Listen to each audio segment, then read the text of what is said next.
Thank you for joining us today for the virtual Sunday service with the Center for Creative Living. CCL, a charter of the Universal Church of the Master, has served and supported the spiritual needs of its community here in the Bay Area for over 20 years. Welcome. Thank you for being here on this very special day at the Center for Creative Living, a spiritualist community honoring all faiths. I'd like to begin with the announcement about the Psychic Fair, which is happening on June 8th. It's free, so if you want to go down and participate, there's 4 speakers.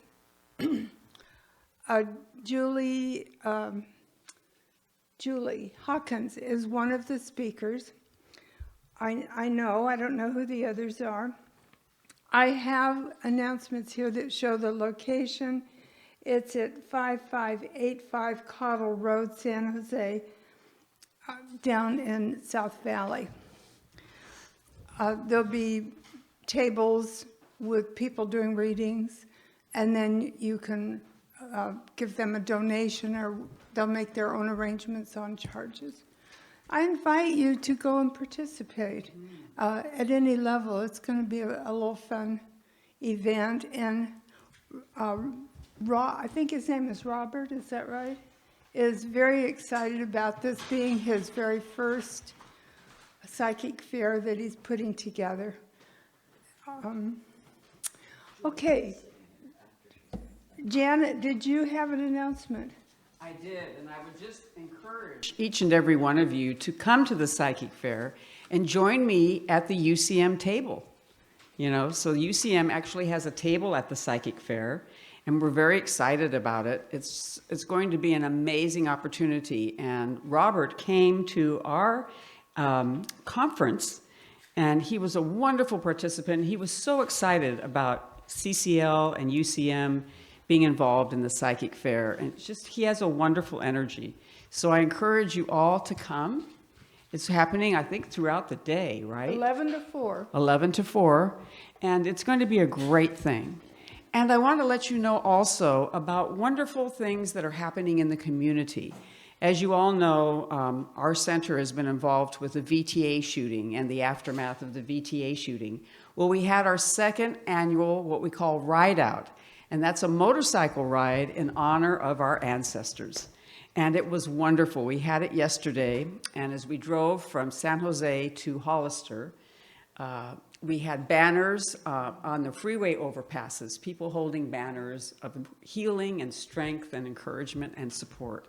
And I just want to let you know that your community here is doing so much, with that acknowledgement and support for the community. I want you to know that we are a living, breathing entity in our community, and prayers and love and celebration of the love that we can share even after this horrendous incident, the love that can be shared when we come together in honor. So I just wanted to share that with you and say thank you, thank you, thank you for being part of this community, and it means so much. Thank you, Janet. And I want to remind you that the VTA shooting was a disgruntled employee that came back to work and shot and killed coworkers. It was such a sad day. And county workers, people who work for the county are so blessed and so giving, and it is a sad thing. Amanda, are you going to do our opening prayer?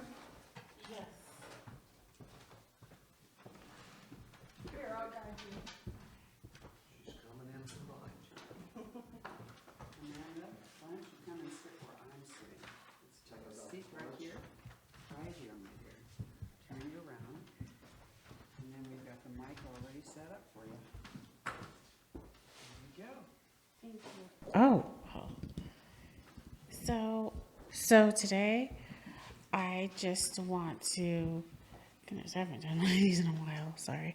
I just want to thank God for this day and the summer. It's going to be a fun summer. And that this service is going to go well. And the other thing I want to say is that we may have had issues with people in the past, whether it be family members or even friends.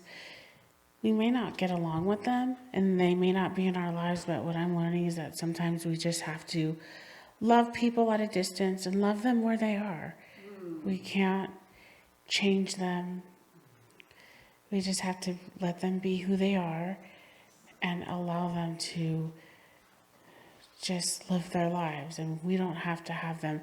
Forgiving someone, I'm learning, is it doesn't mean that we have to deal with the way that they treat us. We forgive them for ourselves and for them so that we can release them. And no matter what, we just send them love and light and peace. Thank you, God. Oh, thank you.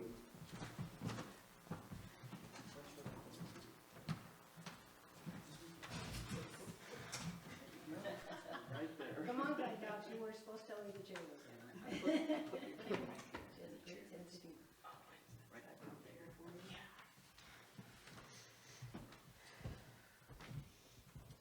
And let us all just take a nice deep breath and take that in, right? The gift that we have by forgiving is that we put ourselves into a place of love. And that it doesn't mean we're judging whether the act that was done with us was right or wrong. We are simply saying, I'm going to come at it with love, and I'm going to release the pain that may have been caused by it, and I'm going to move my life forward in love. So thank you, Minister Amanda, for that. That was a very good thing to hear for me personally. Sometimes I can get caught into trying to fix it or trying to make it better. And sometimes we just need to release it and let it go with love. And be the best that we can be. So we invoke that incredible spirit that is at the heart of all that we are. And we open up our heart to that. And so it is. So it is. Take a nice deep breath. As you're taking that deep breath, sense that within you there's a beautiful heart. Take another breath. And again, it's almost like you're going deeper into that heart of yours. And as you go into that deepness of your heart, this love starts just pouring from you, all around you. And I'm going to say to you. And it's almost like you just dive right into that heart of yours.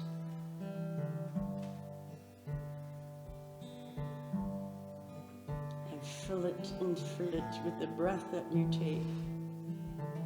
And remembering that breath all day as it comes to you in a thought, in a sense.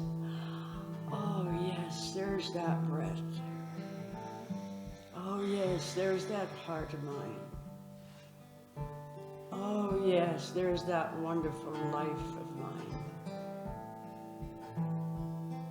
And you just know it to be truth. Because it is truth. Again, another breath. And as you just sense that you're walking and talking with people and greeting, heart to heart,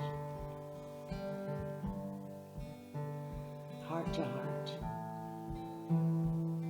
And each one is just a magnificence. And it's because you are seeing that magnificence, that's what's coming from you. You remember your heart again.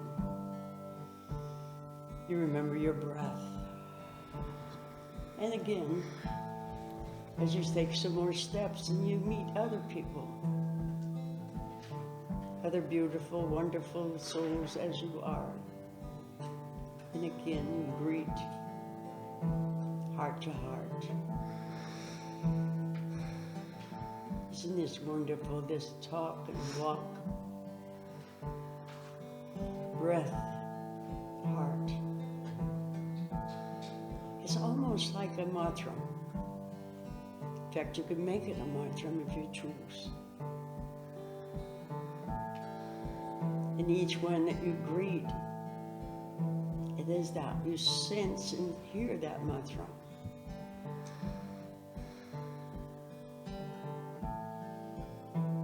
Now let's go to the beautiful, wonderful mirror that you have. And as you look into this mirror, that's, you greet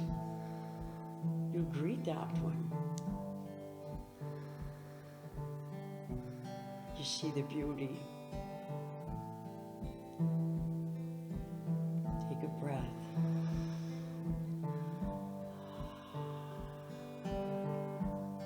Life is there in that mirror because it is you that you see.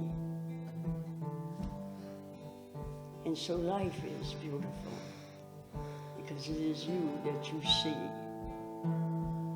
And everyone that you meet along the way, it is you that you see. Take another breath. It's almost, you're so grateful. And how you appreciate that you can just think of taking a breath and there it is. And you don't even have to think of it. It's this there already.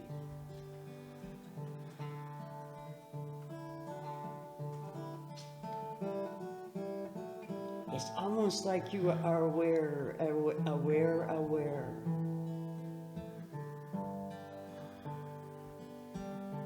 You wake up in the morning with this beautiful smile on your face, with this knowing that heart within,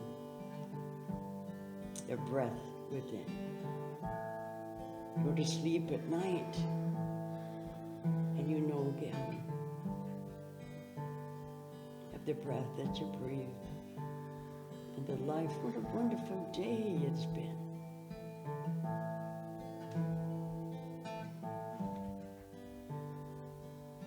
And again and again.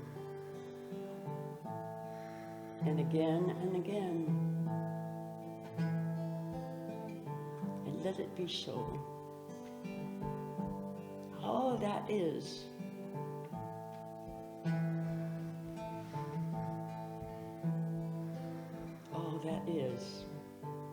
within you. And so it is. And so it is. And we all give thanks for wonderful we are. And so it is again. And so it is. We give thanks. Take a nice deep breath. Nice deep breath. When you're ready, you'll open your eyes. And so it is. And so it is, we are together,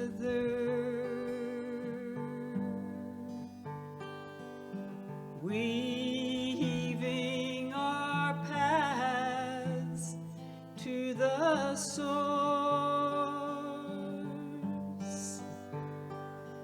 and with hearts open, we join in the journey and bring ourselves home to our heart.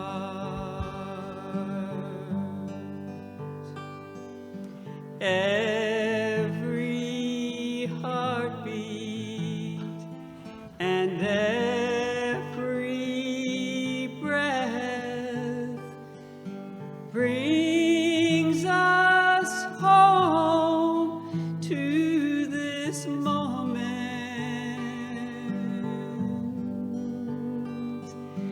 Every journey and every step brings us home to the landscape of our heart.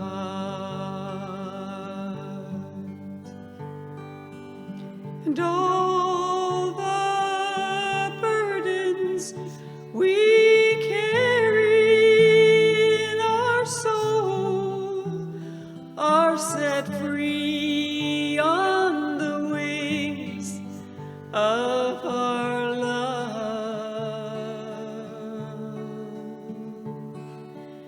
And all our dreams will unfold, and we stand in the strength of our light.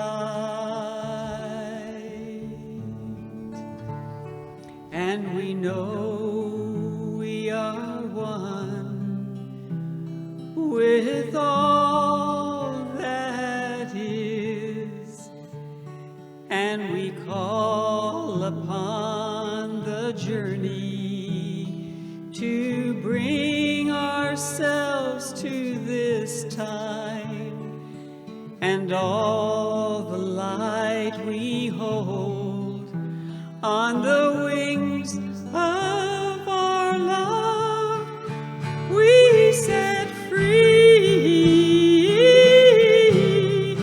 We set free. We hold hands and walk forward into the mystery. We are one in our hearts, and the light from our souls brings us home to ourselves, brings us back to healing the world. And we send healing, healing, comfort, comfort. Light is shining on the wings, and we're bringing healing, healing, comfort, comfort. And all we are that we bring, and every moment, moment, every day, we bring our full selves, and we dance on the edge of the mystery, and we are made whole. We are whole, whole. And the Spirit flies, and our home is found. We are whole, whole in our soul. We are whole, whole. We are whole.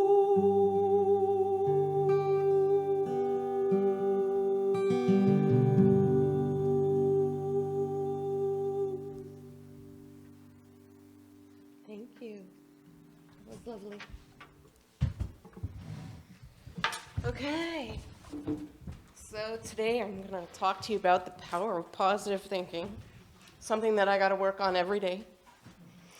So if you want to change your life or continually improve the life that you have, hang in here, and I'm going to explain to you how you can change your thoughts and have a better life. So let's start with a few premises. Everything that you see in front of you that's man-made, this podium, that chair you're sitting in, your clothes, this spiritual center in this building, all emanated first from a thought. So thoughts are creative things. Your words or unspoken words are your truth. Be mindful of your thought process and the words that you speak, because you're putting it out into the universe, and the universe only knows how to say yes. We'll give her what she wants, good, bad, or indifferent. Once upon a time, I had a friend, and he said, I wish that I didn't have any responsibilities. And he went into a story to say, I wish that I could be like that unhoused person with the shopping cart.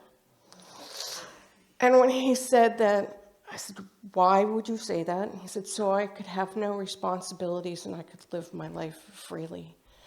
And my skin started to crawl, and I said, cancel, cancel, cancel. You don't want to think that. You don't want to think that. But be mindful of what you say, because you're putting it out into the universe, and the universe will act on it. Mahatma Gandhi said, keep your thoughts positive because they become your words. Keep your words positive because they become your behavior. Keep your behavior positive because your behavior becomes your habits. Keep your habits positive because your habits become your values. Keep your values positive because your values become your destiny. And Neil Donald Walsh said, your thoughts create your reality. Your mind is more powerful than you know.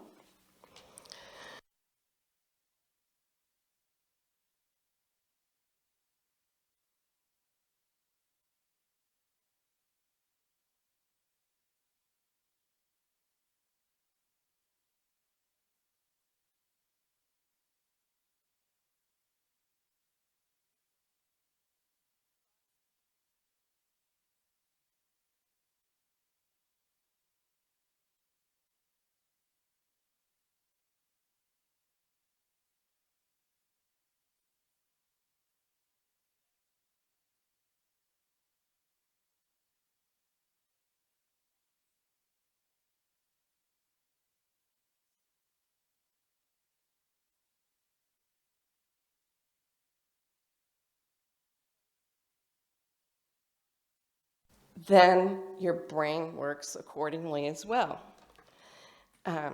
It releases chemicals, hormones like dopamine and serotonin that help to boost your mood. So think happy thoughts and you'll be in a better mood. We've all heard of the placebo effect, right?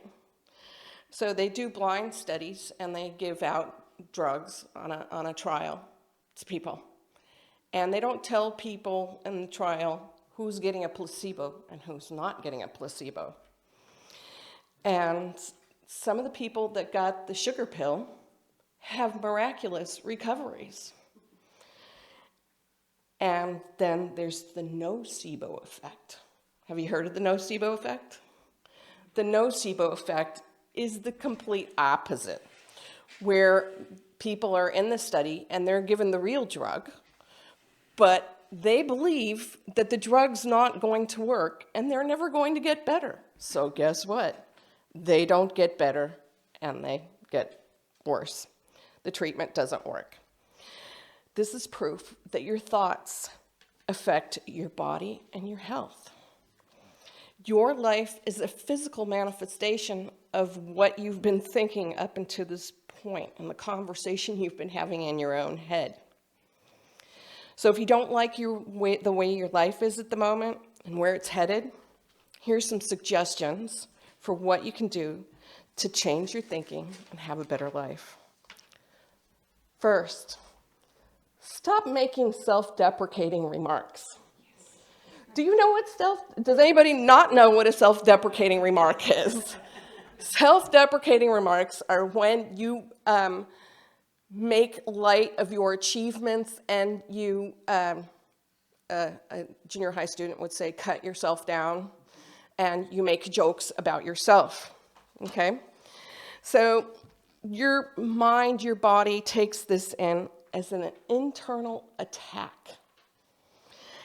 Because remember, your subconscious mind doesn't know between what's real and what isn't real. It just feeds things in. So it can lead to feeling depressed, anxious, and less optimistic. It's essentially self-sabotage. Extend the same kindness that you would extend to yourself, you would extend to a total stranger. Be kind to yourself, in other words. Once upon a time, I had a minister who pointed out that if someone was being nasty to another person, think about what must be going on in their own head. What did they go through? Extend them some grace as well. But just think about what it was that self-talk was doing. Practice mindfulness. It's paying attention to what you're thinking and you're feeling without judging and trying to interpret your thoughts. The thoughts just come in and let them go out. This can be done by paying attention to your breathing, and it's used oftentimes along with visualization. It helps your body relax and de-stress. If you catch yourself thinking negative thoughts, then replace the negative thoughts with something pleasant, something happier. And use affirmations. So what's an affirmation? Does anybody not know what an affirmation is? So affirmations are positive statements that can be repeated to help change or cancel out a negative thought and negative patterns, and they promote positive thinking.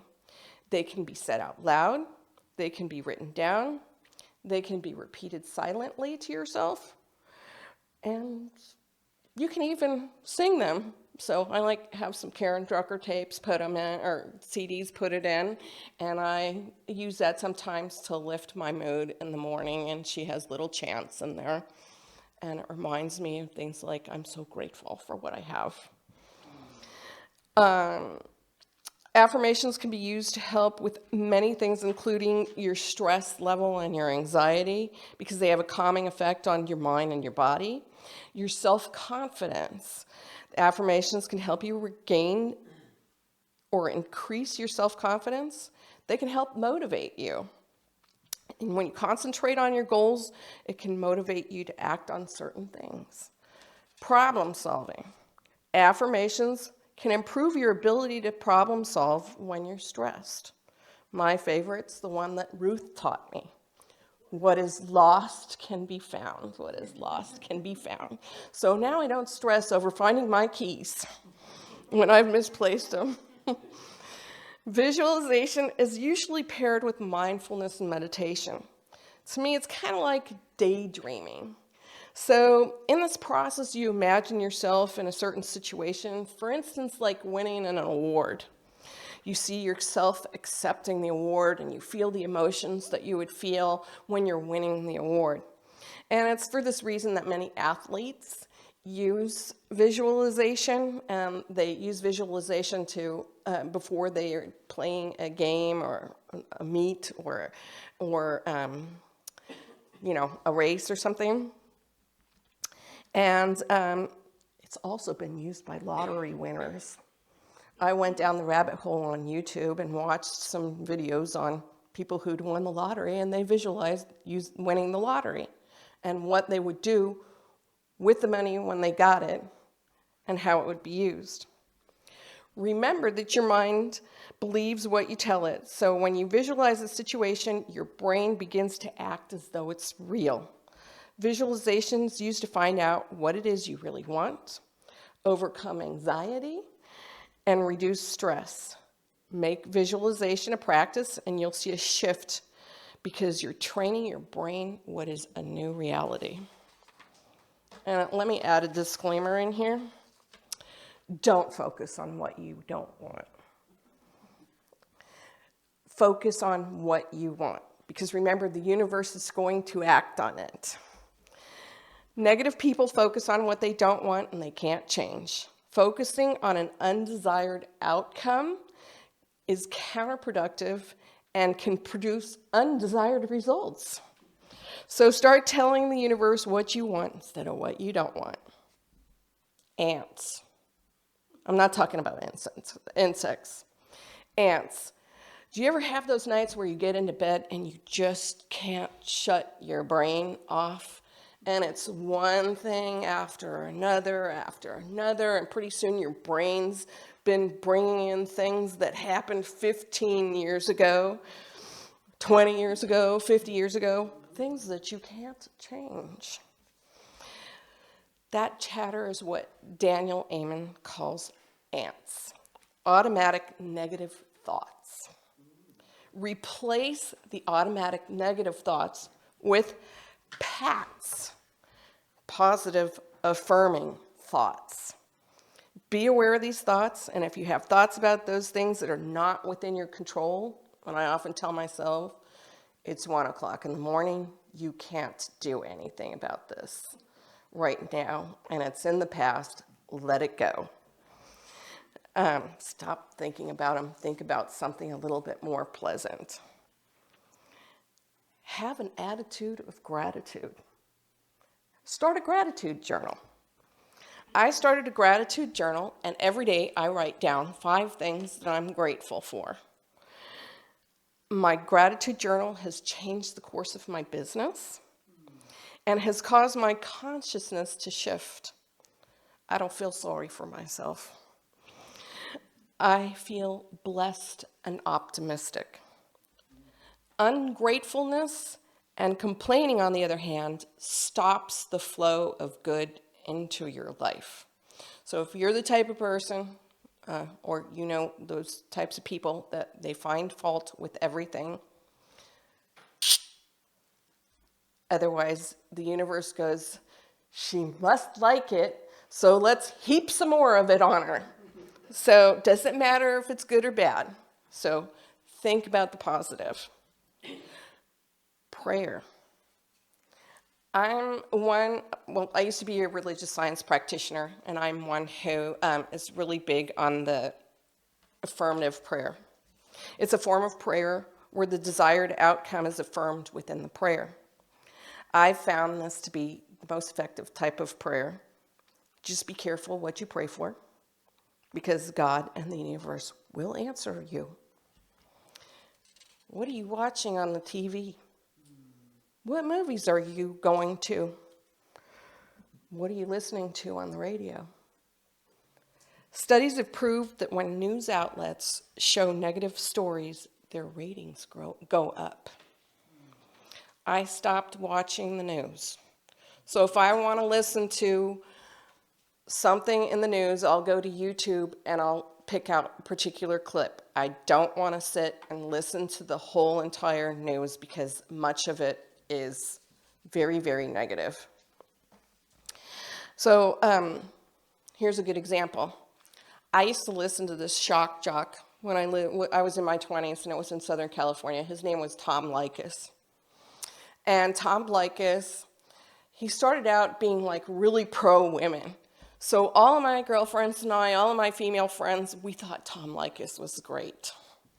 And we couldn't wait to get in the car to go home because Tom had the prime time spot, which is drive time in the afternoon in the LA, Southern California market. So he was like #1, and we loved Tom. And then I moved to Northern California. Tom had some ups and downs in his career, and I lost him, and then I found him. He was on the air up here, but Tom had changed, around about his 3rd or 4th wife.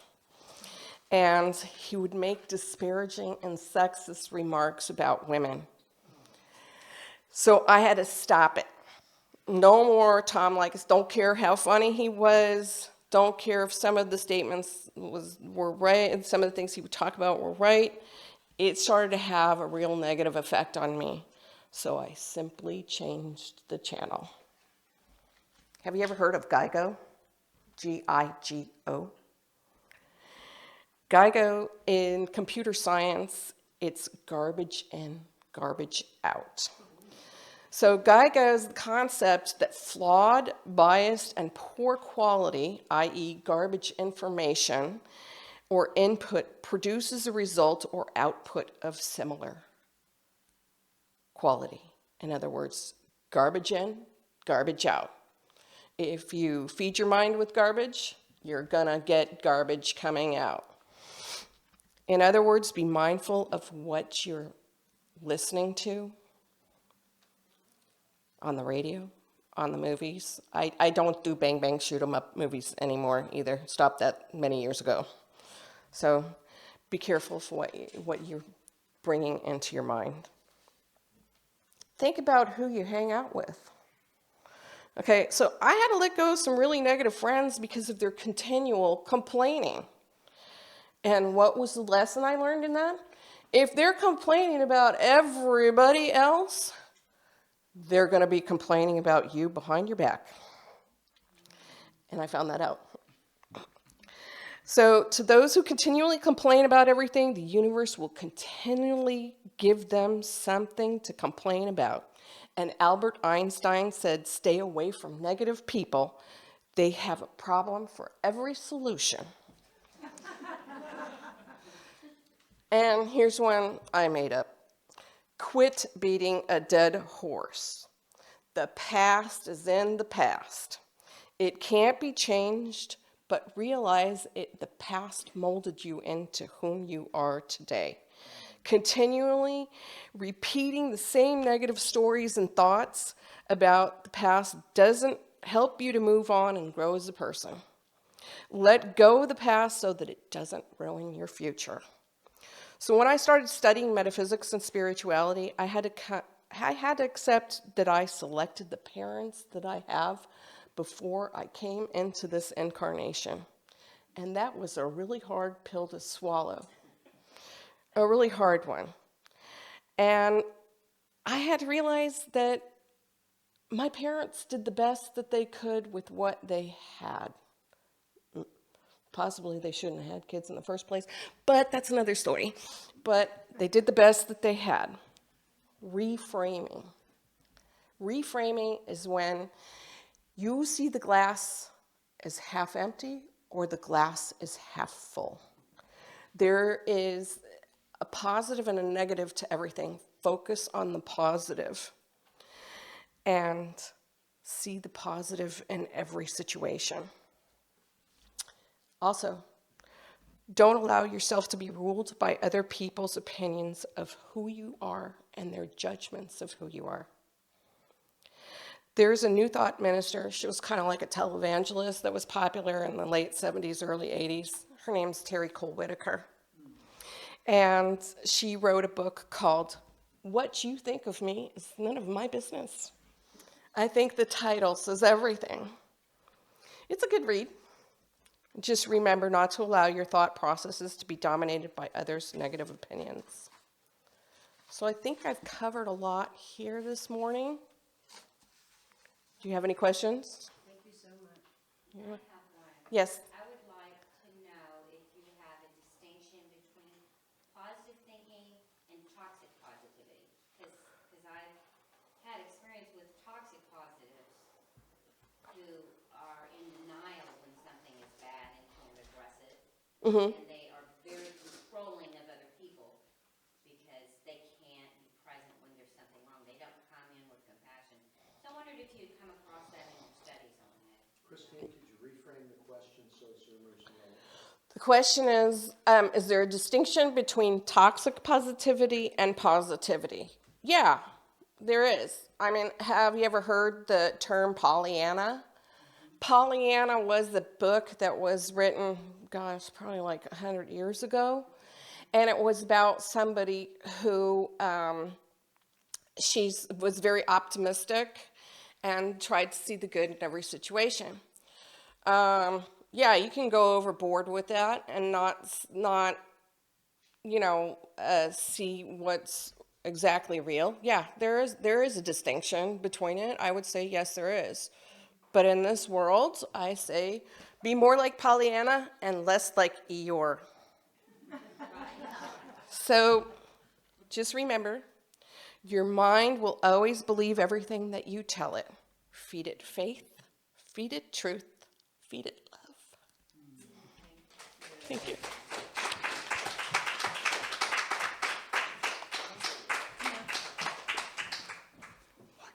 Thank you.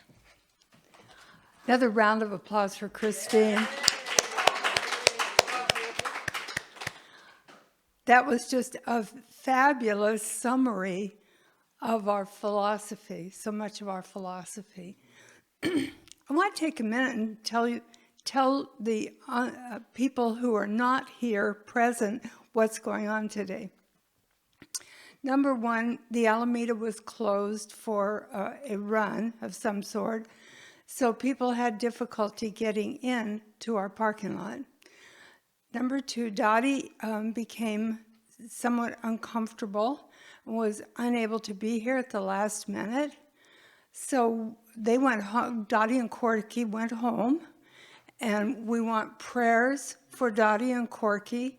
Bless you for being here. Bless you for setting this up. Bless you for being a part of this. And we're sorry that you can't be here today. So because they weren't here, we got to go around the room and say, who wants to do what? And we got to create our own thing today. And it's been a lot of fun. And I want to just review who was helping. Christine is a new reverend at minister, a new minister, thank you, here, and is profound in her way of looking at things. Juliet is a minister, is that right? Reverend. Okay, you guys correct me on this. Amanda is a minister, who new also, and Janet, of course, is Reverend Doctor, or Dr. Reverend, whichever it is. Jan, and I am Reverend Joan Stutz, and I'm so happy that everything came together, and we had a wonderful meditation, a wonderful prayer opening, a wonderful song, and of course Ed is here. Yay. Okay, Janet. Joni, I'm wondering if we can just do a sending of energy. We can do anything. Can we do anything? So I would love to do a sending of energy to Dottie and Corky. For all of us to gather our energies together like a thread, right? Like a thread of power and healing. And let us just send it to them both. They are so amazing. And right now, they can use our combined energy in a powerful way. Healing to you, Dottie Corky. May your body be healed, may your soul be spent in wonderful healing light. We share our healing with you. We send you on wings of healing. All that you are and all that you do, we honor in this bowl of healing. We love you, each and every moment we are here. We honor you, and send you our love and light.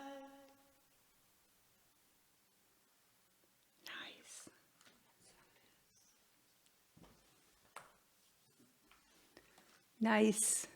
Does anybody on Zoom have any questions or anything? You want to acknowledge the Well, I people was that are just on going to say how, when I went as a prayer, and I saw all these beautiful, all different colored butterflies flying around Cool. Oh, Dottie and Corky. And also it represents freedom. Oh, okay. butterflies for Dottie and Corky. Woo! Okay, we're going to listen to the Zoom comments, and then we're going to do the offering, and then Lonnie's going to do our closing prayer. Okay, Ed? Okay, Joan. And basically, there's a lot of comments. Two themes. bravo, super likes in YouTube jargon on the opening meditation. And then Christine, it's like next you're going to run for office or something, because you have a way of gently saying what's going on. Very peaceful and yet truthful. Thank you. Okay, please take your offering in your hand. If you don't have money right in front of you, make believe you have money or get some money from somebody else, but I want you to hold your money in your hand, or your check, your offering, whatever you have, because we want to bless this offering. We want to bless this money, and keeping in mind what we were told in the talk is that what we think about happens. So let's think about this money multiplying for us and multiplying for the church, for the Center for Creative Living. Let's think about it blessing everyone who comes in contact with this money, including blessing us. What we ask for, we receive. So we're going to be careful about what we ask for. If we ask for more money, universe is going to say, oh, we can do that, we can do that. And it's an order that goes out into universe and comes back to bless us. So we bless this offering this morning. We enjoy blessing our community, our spiritual community, with this offering.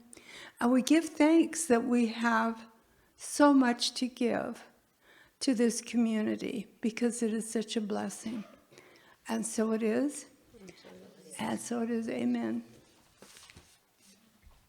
And wonderful Mary is here. Okay, Mary, where's Mary?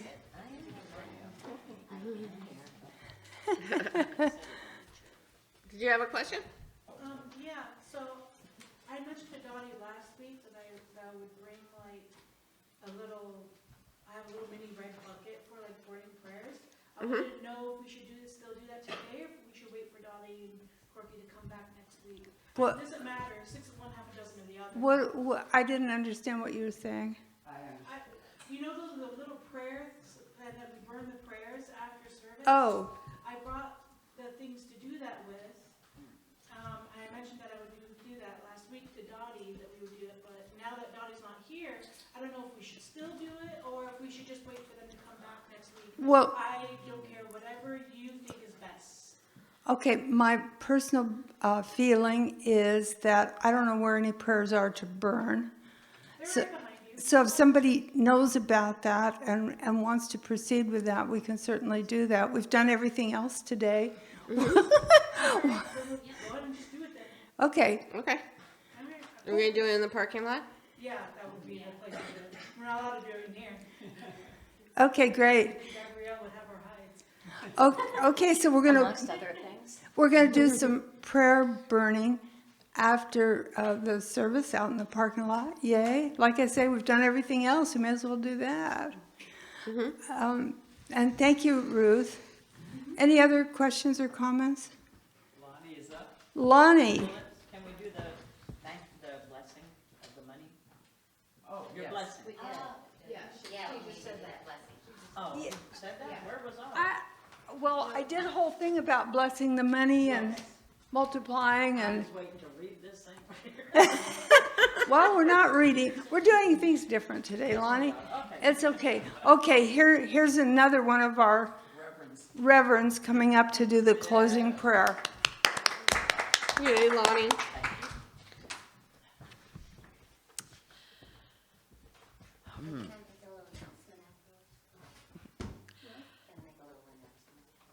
You can do anything today. Beloved Mother, Father, God got us all that we love. I just have to say thank you. Thank you so much for bringing us here, for showing us the way to UCM and Center for Creative Living, for the center that we're holding this in. every week we are so blessed to have such a beautiful family, to bring us back to our souls and our hearts, and to carry us through the week with that love. And I just want to say, I appreciate you, I love you, and thank you. Amen. And so it is.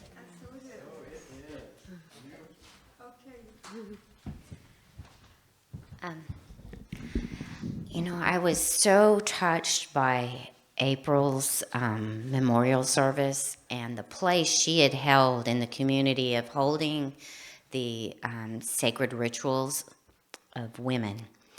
And I wanted to share that in my work that I'm doing now, I'm becoming aware of how important those things are. And one of the things I know that women did is a blessing way when babies were born into the world, welcoming to the world, honoring them into community.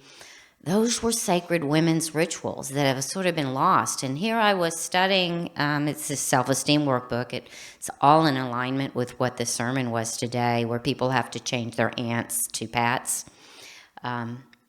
And it's very powerful stuff. But one of the meditations in there is for them to imagine themselves being welcomed into the world if they had a very dysfunctional family, so that their mirror neurons understand and start, because when we visualize something, our body can't tell the difference between reality and what we're visualizing.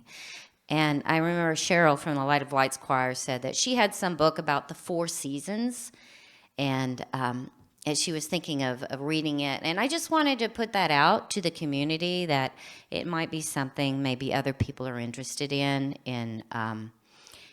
getting some sort of rhythm with the seasons and those rituals happening. And I also wanted to report the bird report of the week. Because it was October 10th last year, you know, when the birds were dying of the avian flu. My husband, on my cell phone, I have a picture of a western bluebird.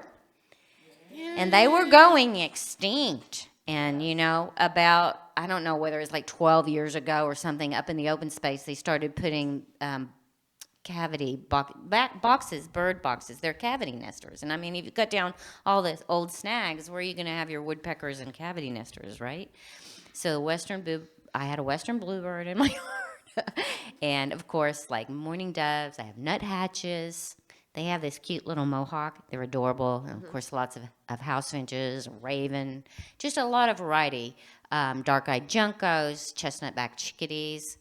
And I'm grateful because I was praying for the birds, and I just believe my prayer was answered. So introduce yourself. Oh, I'm Minister Brianna, also known as Songbird, part of the Light of Lights Choir.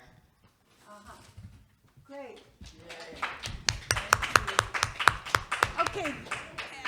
Anybody else have something they want to add? If not, I think we're complete. There are 2 kinds of cookies. There's excellent coffee back in the kitchen. So let's enjoy our conversations as we go forward. Thank you so much for being here. Round of applause for being here. Yay!